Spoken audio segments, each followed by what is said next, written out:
May tanong ako sa inyo mga kapuso.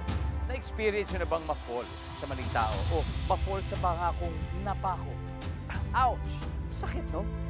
Dito sa kakaibang free fall adventure na mapapanood nyo, hindi ka pa aasahin dahil siguradong out of this world ang experience na kung tawagin ay zero gravity flight. Kung pangarap mo maranasan na magpalutang-lutang sa ere tulad ng mga astronaut,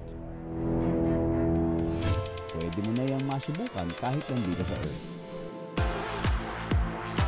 Yan mismo ang ginawa ng 26-year-old Pinay space biology researcher na si Florence Pauline Basubas. Dahil walang gravity sa outer space, kailangan mag-training ng mga astronaut sa tulong ng parabolic flight para masanay ang mga katawan nila. Pero paano nga ba namamanipulate ang gravity sa loob ng aircraft?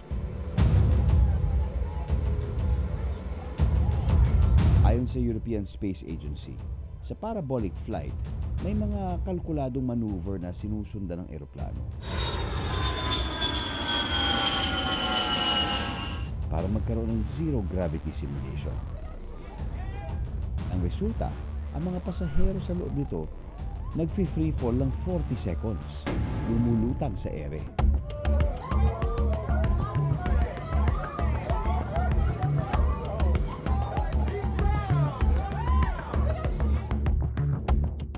Ang mga challenge sa loob ng zero gravity plane, abangan. Ano kaya ang feeling ng palutang-lutang sa ere? Gusto nyo malaman? Pues, maghanda kayo ng pamasahe na 600,000 pesos. Ganyan kamahal ang pinakamurang parabolic flight na nasubukan ng Cebuana space researcher na si Florence Pauline Basubas. Angkas na tayo sa kanya.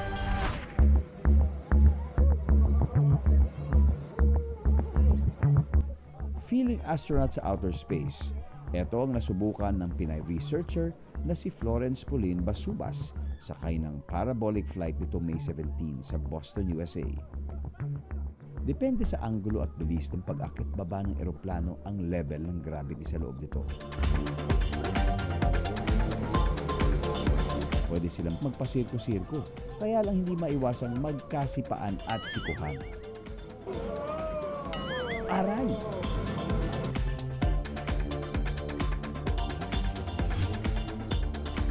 Nag-training si Florence para maging representative ng Pilipinas sa Space Generation Advisory Council para sa 2023 Horizon Zero Gravity Flight ng Aurelia Institute. Isang karangalan nito para kay Florence. Ayon sa website ng Zero G, ang pinakamurang pamasahe ay higit sa 600,000 pesos. At sa dami ng nag-a-apply, ilan lang silang napili. Pakiramdam ni Florence na one step closer na siya sa kanyang pangarap. Idol na Filipina at 100% amazing adventure.